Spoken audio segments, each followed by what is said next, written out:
사랑하는 교우 여러분, 귀하신 주님의 이름으로 문안합니다. 지난 한 주간도 주의 은혜 가운데 다들 평안하셨습니까? 제가 이렇게 서두를 열 때 한번 이렇게 들여다보니 매번 벌써 이렇게 되었다는 이야기를 자주 했더군요. 근데 벌써 6월의 첫 번째 주일입니다. 세월이 그만큼 빠르다는 방증이기도 하고 또 저와 여러분이 시간을 어떻게 느끼는가 하는 것일 겁니다. 너무 빨리 흘러가죠. 이 정말 유소와 같은 시간 속에서 우리가 어떻게 살아야 하나님께 영광이 되는 삶을 살아가게 될지. 오늘 또 고민 많은 우리들이 하나님 앞에 앉았습니다. 사랑하는 여러분, 우리의 고민, 우리의 아픔, 우리의 연약함, 우리의 서러움, 우리 주님 다 아십니다. 때때로 우리가 늘 즐거운 마음으로 주님 앞에 나올 때도 있지만 마음에 무거운 돌덩이가 하나 있는 것 같은 마음으로 주님 앞에 나올 때도 있잖아요. 그럼에도 불구하고 주께 올리는 예배는 우리의 마음가짐이 어떠하든지 예배 중에 성령의 인도하심이 있어서 우리의 마음을 마치 어린아이가 엄마 품에 있는 것 같은 그런 편안함으로 인도하는 것 여러분도 잘 아실 줄 압니다. 그 평안함을 주실 우리 주님을 바라보면서 오늘 또 함께 예배합시다. 경배찬송 621장입니다. 찬양하라 내 영혼아 함께 부르면서 주님께 나아갑시다. 찬양하라 내 영혼아 찬양하라 내 영혼아 온 마음과 정성 다하여 주 찬양하라 경배하라 내 영혼아 경배하라 내 영혼아 온 마음과 정성 다하여 주 경배하라.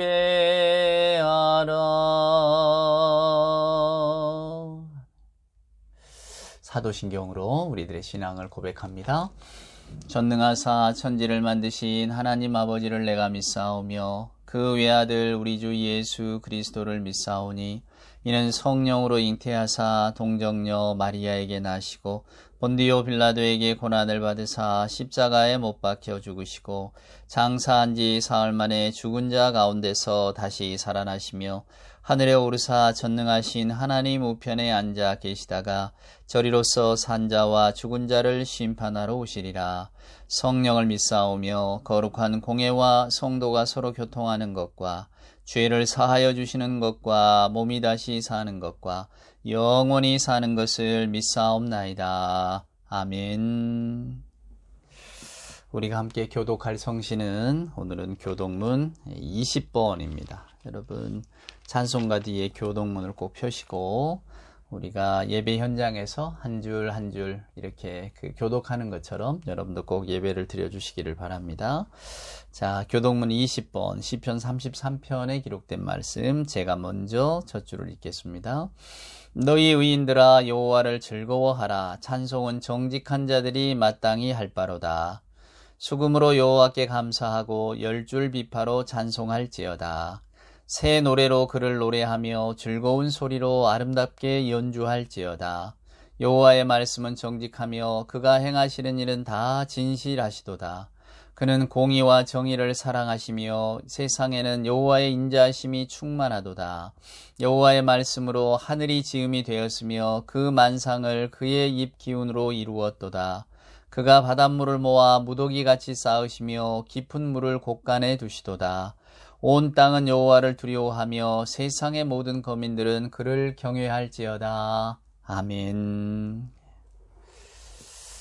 오늘 우리가 함께 부를 예배 찬송가는 찬송가 415장입니다. 오늘 제가 택한 말씀, 십자가 관련된 말씀이 나와서 오늘 찬송가 415장을 택했습니다.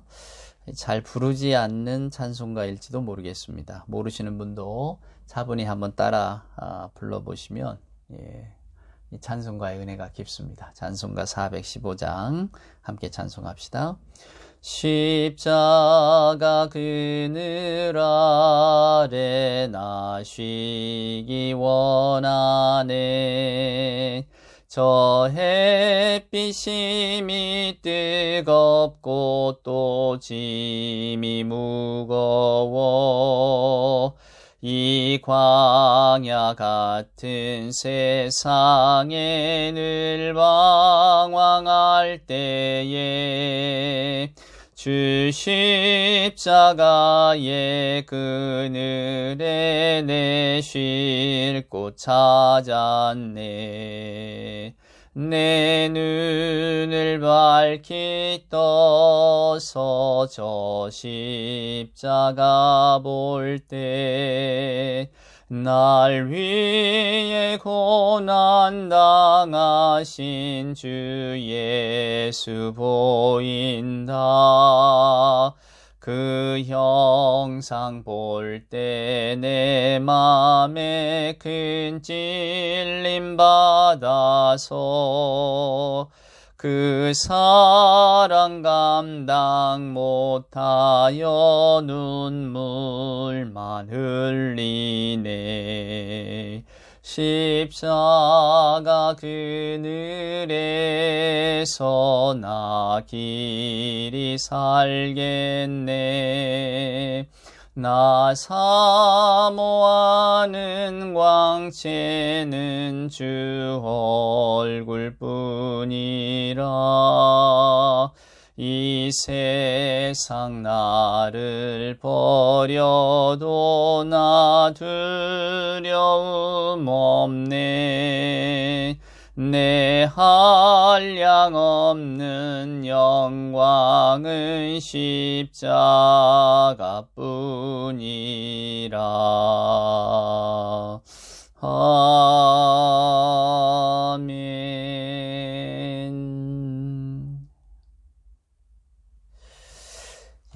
기도하겠습니다. 사랑의 하나님, 감사합니다.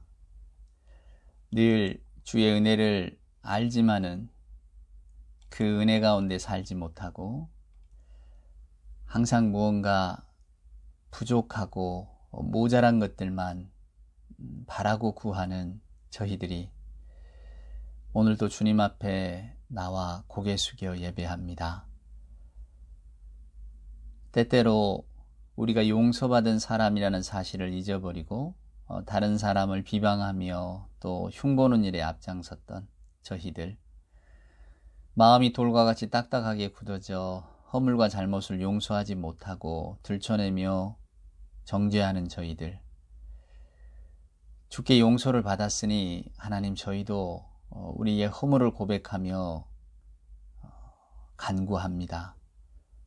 용서 구하는 자, 뉘우치는 자를 기꺼이 받아들이는 자가 될 수 있도록, 또 용서를 구하는 자가 될 수 있도록 하나님, 저희들의 마음과 생각을 사로잡아 주옵소서.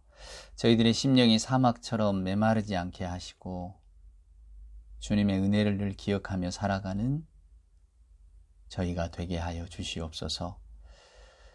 아무것도 내세울 것이 없는 저희들 주님 사랑해 주시고 자랑해 주시니 감사합니다.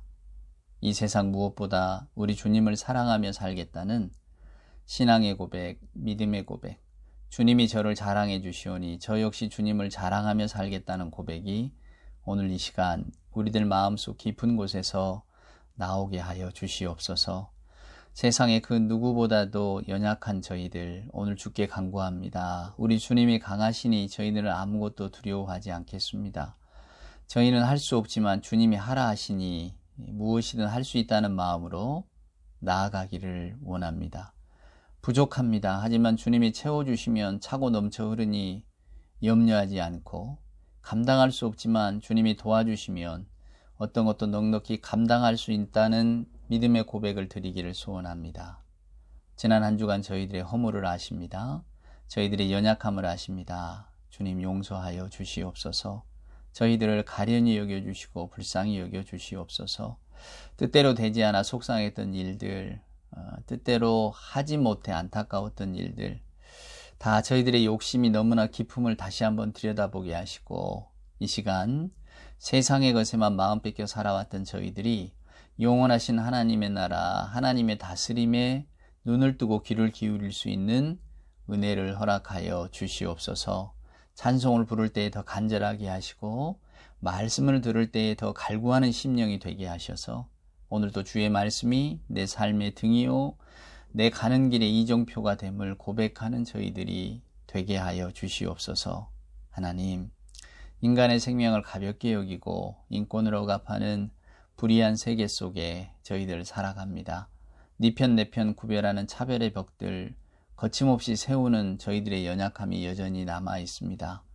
내가 하는 일은 뭐든 용서받고 이해받을 일이지만 남이 하는 일은 그렇지 않다고 손가락질하는 저희들이 오늘도 이 세상을 뻐기면서 살아갑니다. 하나님, 이 시간 그들의 대열 가운데 저희들도 서 있었음을 기억하게 하시고 그럼에도 불구하고 오늘도 주의 전을 기억하며 예배의 자리에 고개 숙인 저희들 불쌍히 여기시사 온전히 하나님의 세계에 큰 눈을 뜨는 저희들이 되게 하여 주옵소서. 말씀에 천착하기를 소원합니다. 들려주신 말씀을 내게 주신 말씀으로 다 받게 하시고 말씀에 깊이 귀 기울이는 우리 모두가 되게 하여 주시옵소서. 오늘도 예배 중에 우리에게 주실 은혜를 사모하올 때에 우리 구주 예수님의 귀하신 이름으로 간절히 기도드리옵나이다. 아멘. 오늘 우리에게 주시는 하나님의 말씀은 시편 22편입니다. 여러분, 시편 22편. 자, 길어요. 그래서 다 읽을 수는 없고, 일단 제가 1절에서 5절에 있는 말씀까지만 먼저 봉독을 하겠습니다. 내 하나님이여 내 하나님이여 어찌 나를 버리셨나이까. 어찌 나를 멀리하여 돕지 아니하시오며 내 신음소리를 듣지 아니하시나이까. 내 하나님이여 내가 낮에도 부르짖고 밤에도 잠잠하지 아니하오나 응답하지 아니하시나이다.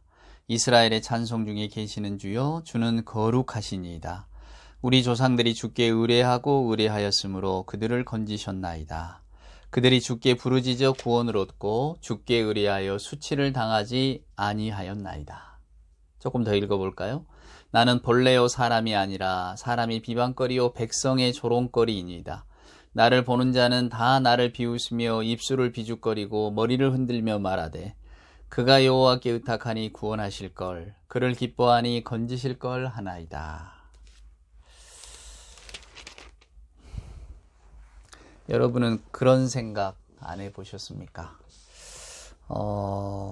저는 왜 예수님께서 십자가상에서 우리가 너무나 잘 아는 엘리엘리라마 사박단이라고 하잖아요.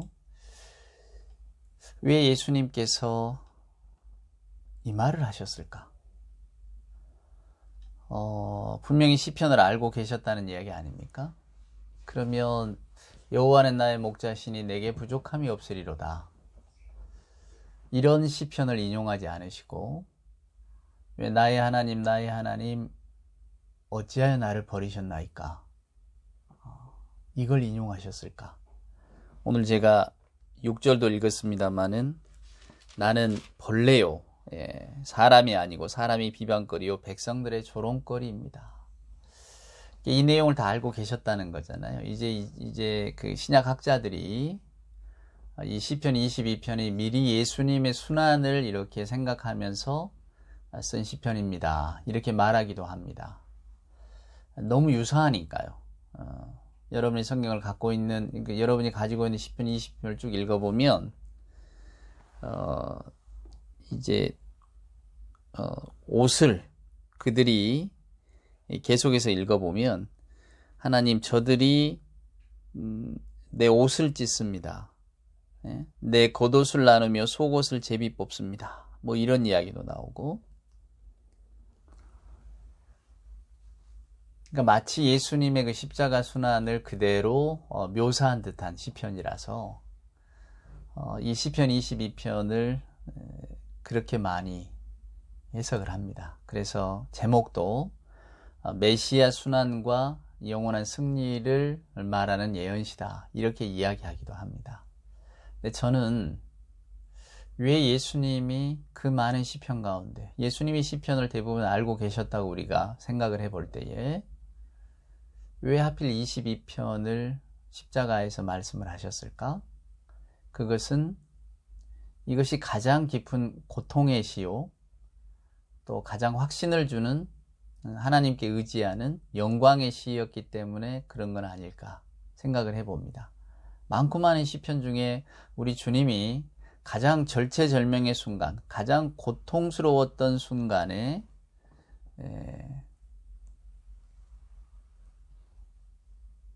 외우고 암송했던 시편이라서 그 의미가 있는 거죠. 여기는 보시면은 다윗의 시로 알려져 있는데 우리는 다윗이 얼마나 험한 인생을 살았는지 잘 알고 있습니다. 사울 왕에게 온갖 핍박과 그 다음에 순환을 겪었죠. 아마 그때 쓴 시가 아닌가 사람들은 추측합니다. 자신의 비통함, 자신의 절망감. 왜냐하면 사울이 죽인다고 했을 때 도망가야만 했잖아요. 한때는 골리앗도 이기고 이스라엘의 영웅이었던 그가 이제는 쫓김을 당하게 되니까 사람들이 다 그를 벌레 피하듯 피하지 않겠습니까? 괜히 그냥 다윗과 친하게 지냈다가 어떤 불벼락이 떨어질 줄 알아서 말입니까? 그러니까 그냥 멀리하고 마치 벌레처럼 보았겠죠. 세상에 혼자인 것 같은 그런 어떤 고통을 받았겠죠, 다윗도. 그때의 그 마음을 이렇게 드러낸 시인데 실은 뭐 예수님의 십자가 순환을 그대로 상징하는, 예표하는 시라고도 알려져 있는 거죠. 예수님의 낮아지심, 그 다음에 예수님의 높아지심. 이게 놀라운 것은 이때하고, 그러니까 다윗이 이 시편을 쓰던 그 무렵하고 예수님의 십자가 사건 약 1000년 시간이 있거든요. 우리가 신라 1000년 이야기 하잖아요. 1000년이라는 게 여러분, 우리가 감히 상상할 수 없는 시대 아닙니까? 그 시간 아닙니까? 근데 이게 1000년의 시 공간을 뛰어넘어서 예수님께 이 예언이 그대로 성취가 되었다는 것은, 이게 우리가 믿고 있는 이 성경이 이게 성령의 감동하심, 성령의 영감이 기록되지 않고서는 이게 불가능한 것이구나, 이런 것들을 느끼는 거죠. 그러니까 성경학자들은 이런 구절들을 보면서 정말 이 뭐 경탄의 말을 할 수밖에 없고 이게 인간의 힘으로 될 수가 있는 게 아니구나라는 생각을 하게 되는 거죠. 자, 다시 처음으로 돌아가서 여러분, 왜 예수님께서는 십자가 위에서 이런 말씀을 하셨을까? 나의 하나님, 나의 하나님, 어찌하여 나를 버리셨습니까? 우리는 히브리서 이야기를 잘 알고 있습니다. 히브리서 2장 18절에 우리 주님이 그런 일을 겪었기 때문에, 그가 몸소 시험을 받았기 때문에 시험 받는 우리들을 도울 수 있다, 이렇게 이야기합니다. 그러니까 예수님께서 직접 그런 고통을 겪으셨기 때문에 오늘 우리들의 고통을 대신할 수 있다는 거죠. 우리가 세상 죄를 지고 가는 어린 양을 보라 그러잖아요. 세상의 죄라는 게 여러분, 말씀드렸잖아요. 항상 뭔가 질서를 어기고 뭐 하여간 사회윤리에 어긋나는 일을 한 것이 죄가 아니고, 성경은 하나님으로부터 벗어난 삶, 하나님으로부터 벗어났다는 것은 결국은 생명의 삶이 아니라 죽음의 삶을 산다는 거거든요. 그럴 때 그가 받는 그 고통을 한번 여러분 생각해 보세요. 우리가 볼 때에는 나쁜 짓을 하고 별로 선하게 살지도 않고, 또 때로는 남을 괴롭히기도 하고 남을 속이면서 떵떵거리며 사는 사람들을 우리는 많이 봅니다. 그럴 때 때로 절망감을 느끼기도 하죠. 세상의 정의는 어디 있는가? 그러나 여러분, 저는 그렇게 생각합니다. 겉보기에는 떵떵거리며 살지 몰라도 그들도 똑같은 아픔과 고통과 슬픔을 겪는다고. 물론 가장 큰 고통은 죽음이겠죠. 그들에게도 죽음은 피해가질 않잖아요. 역사 속에 아무리 포악하거나 아니면 자기 멋대로 인생을 산 사람들도 결국은 다 죽음을 맞습니다. 그가 죽음 앞에서는 얼마나 절망스러웠을까? 사랑하는 여러분, 얼마나 고통스러웠을까? 생각해보면 우리가 이 세상에서 굳이 큰 억울함을 가지고 살 필요는 없는 것 같아요. 우리는 하나님을 믿습니다. 하나님의 심판이 있다는 걸 믿는데, 하나님의 심판은 누가 누구에게 허물이 있거나 누가 누구에게 잘못이 있다면 그 심판대로 우리 하나님께서 반드시 물으신다는 믿음을 우리는 갖고 있지 않습니까? 그러니까 저나 여러분이 하나님을 믿는다면 세상의 일들이 우리의 생각대로 흘러가지 않음, 또 인과응보, 잘하면 상 받고 못하면 벌 받는 그런 합리적인 세계관으로 흘러가지 않아도 절망하거나 분노하지 말아야 한다는 것을 보여주는 거죠.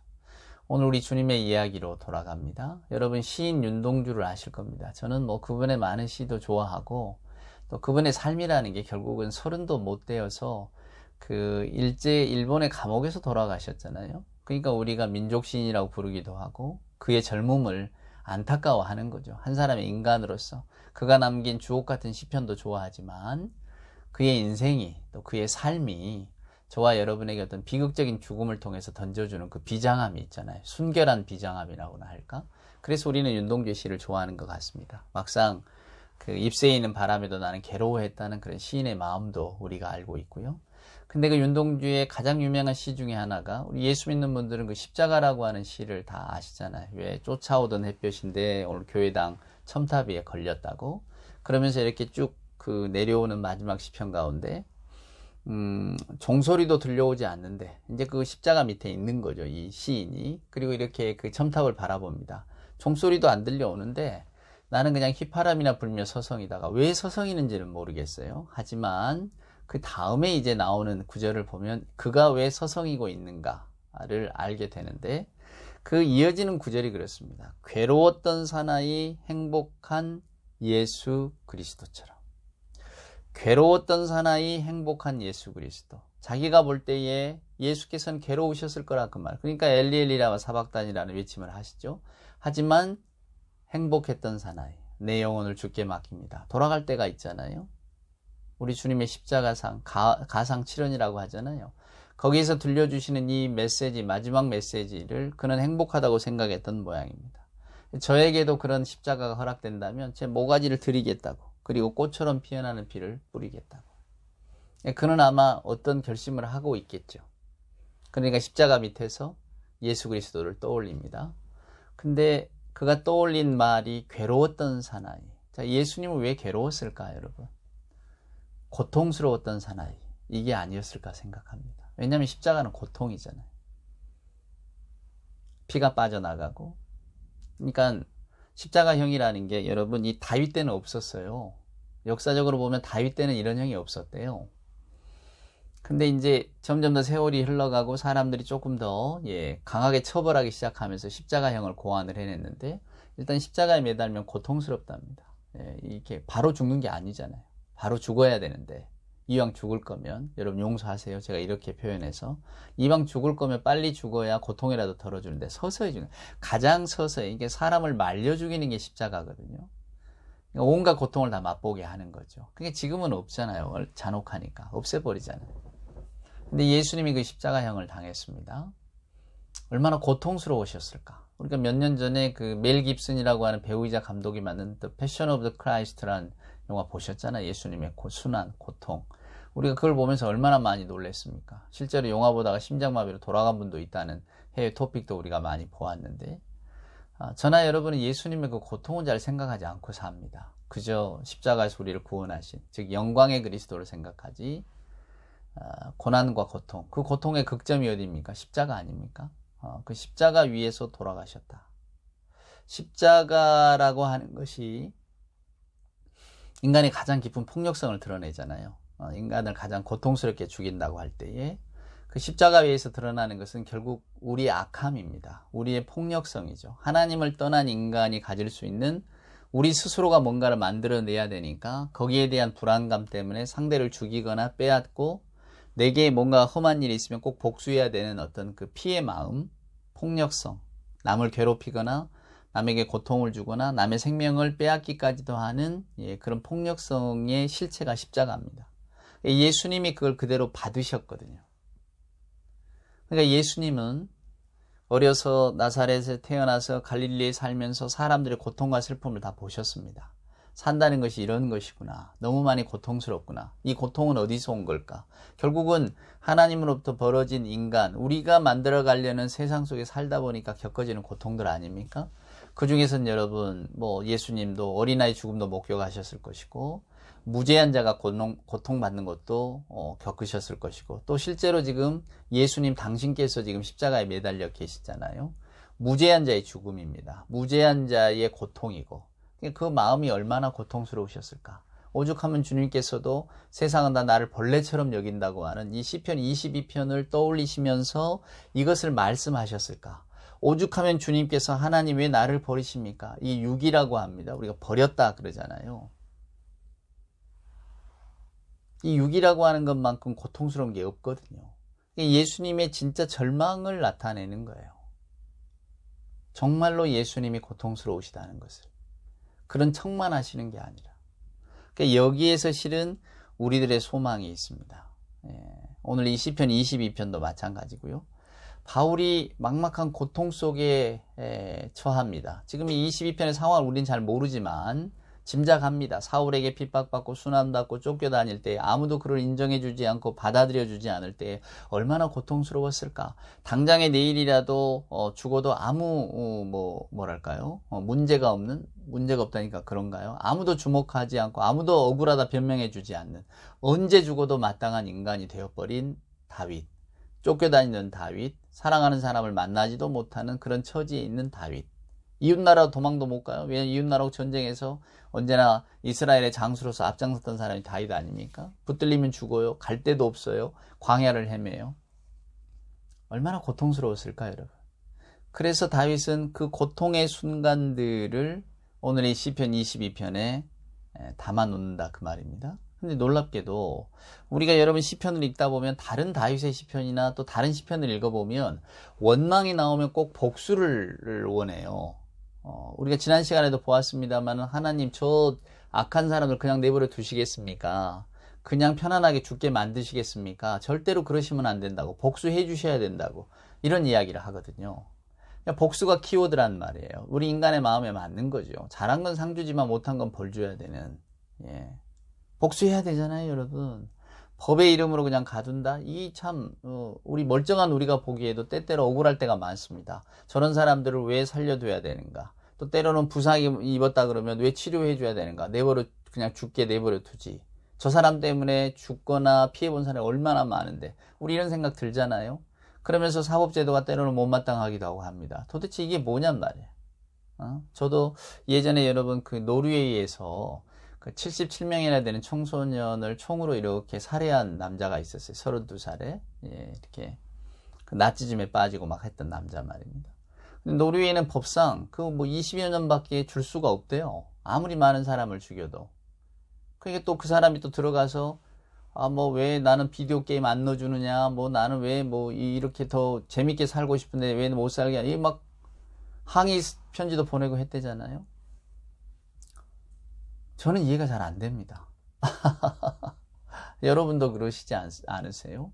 노르웨이 분들이 대단한 분들인지 몰라도 정말로 복수를 하나님께 맡기는가? 하지만 인간의 마음은 뭘로 달래지? 여러분 한번 생각해 보세요. 앞길이 창창한 아이들을 그냥 이렇게 겨누면서 주겠다. 막 쏴서 이것도 아니고 쫓아가서 붙들어서 대놓고 무슨 생각을 했을까? 그리고 그 죽어가는 아이들의 마음들을 생각하면 살려둬서는 안 되지 않습니까? 제가 피해 보복을 이야기하나요?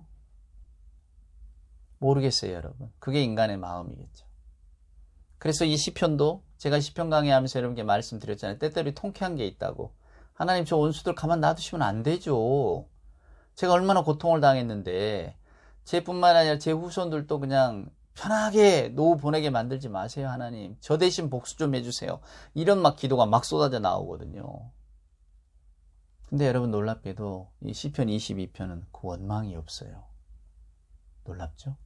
가장 극한에 몰린 것 같은데 원망이 없습니다.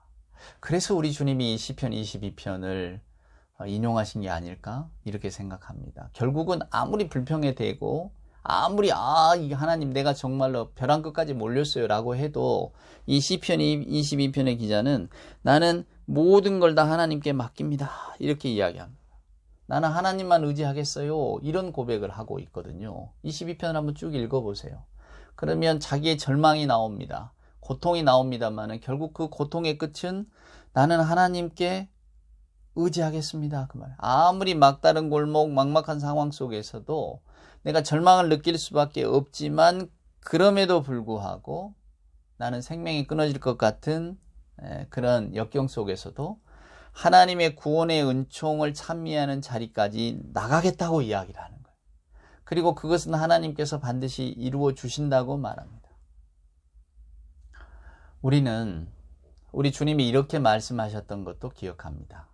사람의 몸을 죽일 수 있는 힘을 두려워하지 말고 그 영혼을 지옥에 던져 넣는 분을 두려워하라. 마치 육신의 고난이나 죽음의 위협 따위보다 더 큰 것이 우리 하나님이시다. 하나님의 심판이다. 그걸 기억하며 살아야 된다. 이런 말씀을 했거든요. 근데 우리 주님은 막상 십자가 위에서 아버지 나 죽을 것 같아요 이야기하시잖아요. 그러면 우리 주님이 뭐 육신의 고통 그까짓 것 아무것도 아니다 말이야.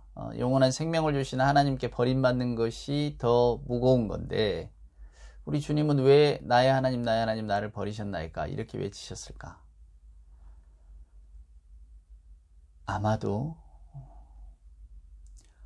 이런 순간에는 누구나 다 하나님으로부터 버림받았다고 생각하겠구나 라는 생각, 그 마음이 우리 주님의 고백으로 나오지 않았는가.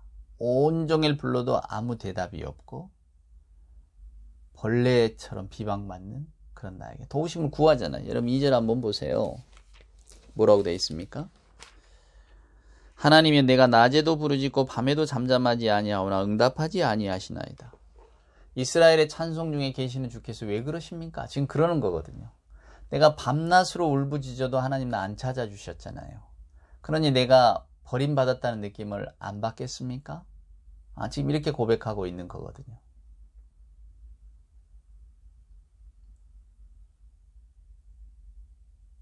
주님의 십자가 고통. 아마 주님은 우리가 겪는 아픔을 겪으셨을 겁니다. 그 안에는 여러분 여러 가지 고통이 다 들어있죠. 전쟁 중에 부모를 잃거나 아니면 길 가다가 억울하게 뭐 우리 얼마 전에도 보았잖아요. 그냥 차 한 대가 돌진에 들어가서 산에 가려고 기다리고 서 있던 어떤 아주머니 한 분이 돌아가신 거. 어떡하겠습니까? 그거 어떻게 설명하겠어요? 여러분 설명이 안 되죠. 그런 죽음들, 그런 고통들. 근데 세상에 그런 죽음이 어디 한 건입니까? 수도 없이 많잖아요. 전쟁 고아들. 얼마 전에 이스라엘 팔레스틴 분쟁 났습니다마는 어린아이들 많이 죽었대잖아요. 그 아이들 도대체 그 죽음은 누가 달랩니까?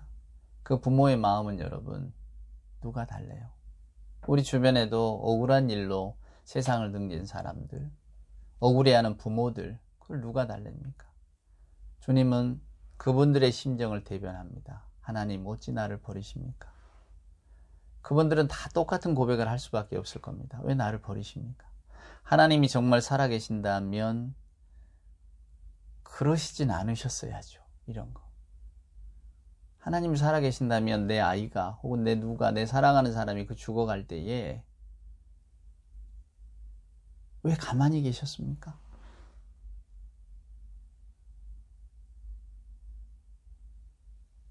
우리 주님은 괴로우셨을 거예요. 왜 괴로우셨을까? 고통 중에 있는 사람들 혹은 버림받았다 생각하는 사람들의 절망이 이런 거구나. 하나님 왜 나를 버리셨습니까? 하나님이 버리시지 않고는 도달할 수 없는 그 공포와 불안과 아픔의 세계를 주님은 십자가 위에서 맞닥뜨리신 거죠.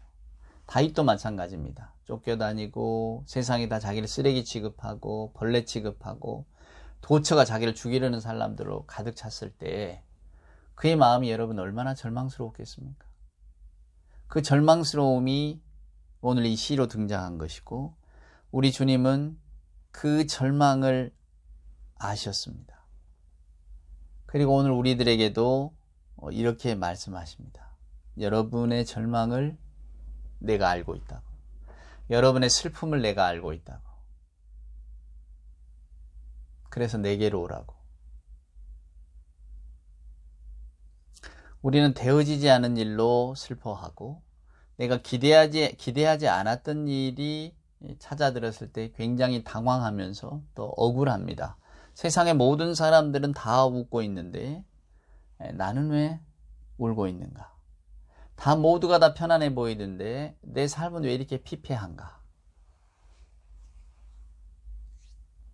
차라리 죽음이 낫지 않을까? 이렇게 생각하는 분도 있겠죠. 우리 예수 믿는 분들이라고 해서 이런 감정에서 자유로울 수는 없으니까. 근데 오늘 시편 기자는 내가 하나님께 맡깁니다. 이 시편이 길어요. 오늘 22편이. 그래서 1절부터 한 21절까지는 계속 이런 탄식, 그리고 또 기도, 탄식 기도 왔다 갔다 하다가 이제 22절부터 마지막 31절까지는 이제 하나님의 은혜를 노래합니다. 나 하나님만 믿어요, 하나님. 내게는 하나님밖에 없어요. 하나님만 내 편이시면 저는 됩니다. 사자 입에서 나를 구원하시고 또 들소의 뿔에서 구원하셨기 때문에 나는 내 하나님의 이름을 높이겠습니다. 이렇게 고백을 계속해서 하고 있거든요. 저는 우리에게도 반드시 나의 하나님 어찌하여 나를 버리셨습니까? 라는 고백이 나올 때가 있다고 생각합니다. 그런 순간은 어떻게든 찾아듭니다. 이 세상의 모든 사람들에게 그 순간은 찾아듭니다. 내 아픔이든 내 가족의 아픔이든 누구든지 간에 우리가 그런 절망적인 상황을 느낄 때를 우리는 만나게 되는데, 그때 여러분 어떻게 이겨내시겠습니까? 뭐 이겨낸다는 말은 어폐가 있죠. 견디는 거죠. 어떻게 견디시겠습니까? 우리 주님도 이 슬픔을, 이 고통을 겪으셨지. 이제 저희들은 하는 일상, 여러분, 많은 아픔의 이야기를 듣잖아요. 속상함의 이야기를 듣고, 또 하여간 이 목사의 삶이라는 게 제일 많이 방문하는 일상의 장소가 장례식장 아닙니까? 병원이나 장례식장.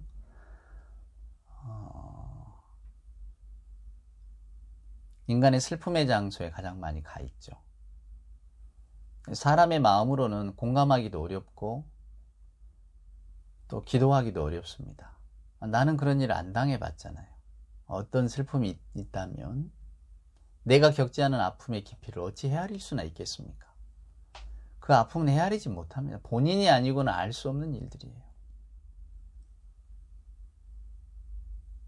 내가 예수를 믿어서 잘 견디는 게 아니라 우리 주님이 그 고통을 겪으셨기 때문에.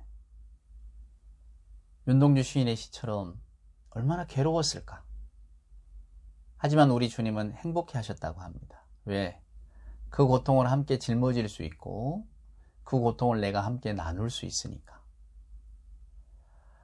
우리 예수 믿는 분들이 그저 기도 중에 혹은 말마다 아버지, 주여 합니다.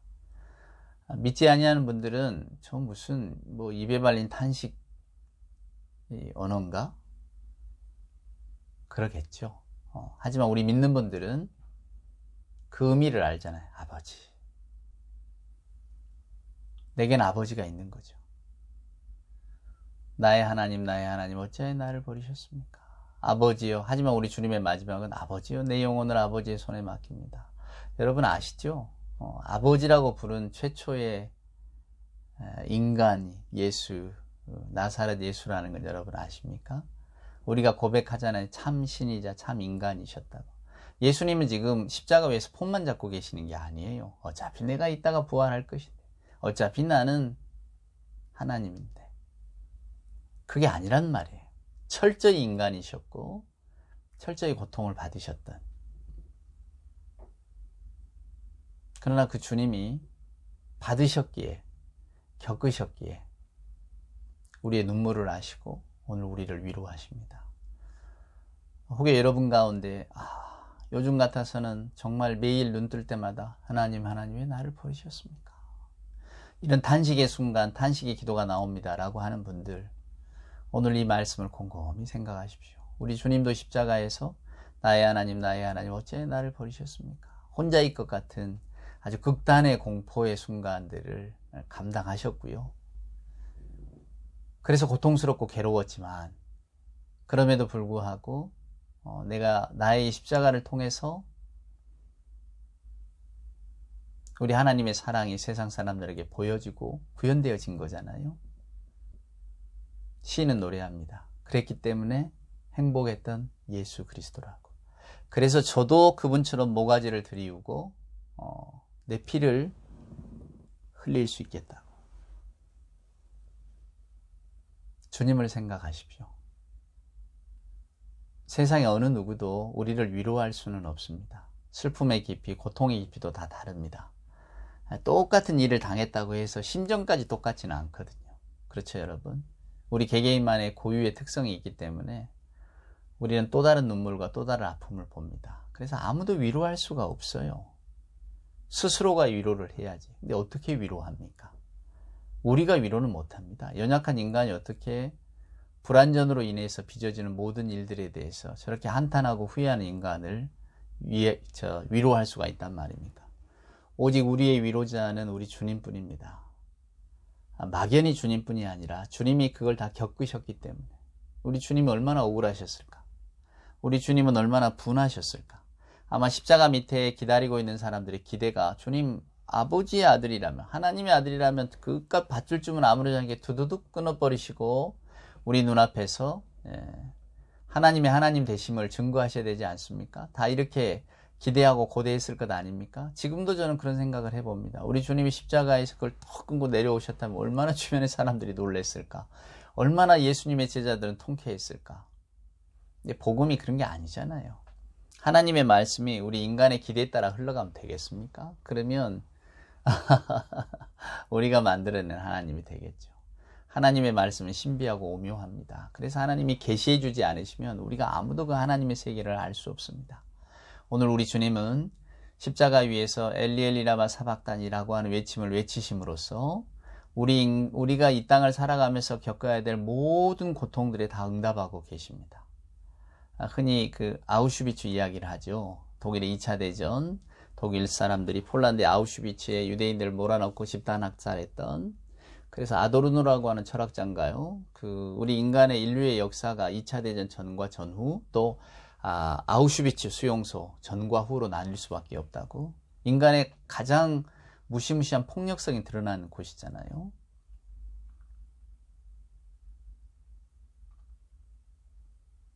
근데 그곳에서도 엘리 위젤이 그런 말 하죠. 우리 하나님은 그 수용소에서 같이 죽는 사람들과 더불어 같이 죽고 계셨다고. 그 고통을 느끼시는 거죠. 그 고통을 함께 감내하는 겁니다. 함께 감내한다. 인간은 못하죠. 하지만 주님은 하십니다. 그것이 오늘 이 성경의 핵심 메시지고, 시편 23편이 우리에게 주는 융숭한 하나님의 말씀입니다. 너무 놀랍고 풍성한 말씀이죠. 근데 저희들이 영적인 깊이가 없으니까, 저나 여러분이나 일상의 삶에만 너무 매몰되어 살아가니까 오늘 이 깊이를 알지 못합니다. 이 통쾌함을 알지 못하는 거죠. 우리 인간이 갖고 경험할 수 있는 그 어떤 고통도 넘어서는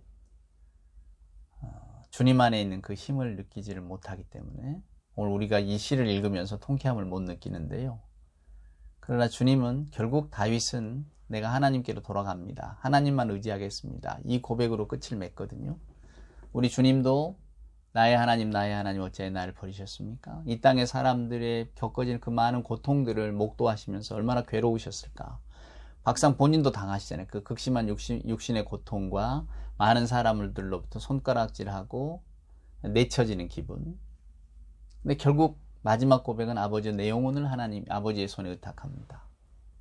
우리 주님이 아버지라 불러주셨잖아요. 가르쳐 주셨잖아요.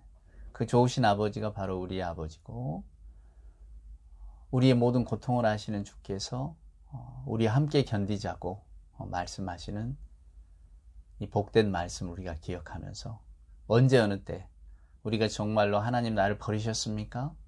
이런 고통의 순간에 직면할지 모르지만 그때 이 말씀을 기억하시면서 이 고통을 아시는 주께서 나와 함께 하신다. 아무도 내 고통에 동참할 수 없지만 우리 주님은 이보다 더한 고통을 겪으셨기에,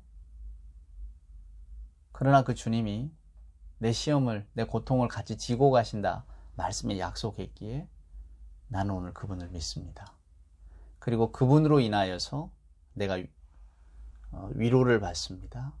의지할 곳이 생깁니다. 의지할 분이 생겼습니다. 라고 고백할 수 있는 그런 우리가 되었으면 좋겠습니다. 주님이 함께 계십니다. 주님이 함께 하십니다. 기도합시다.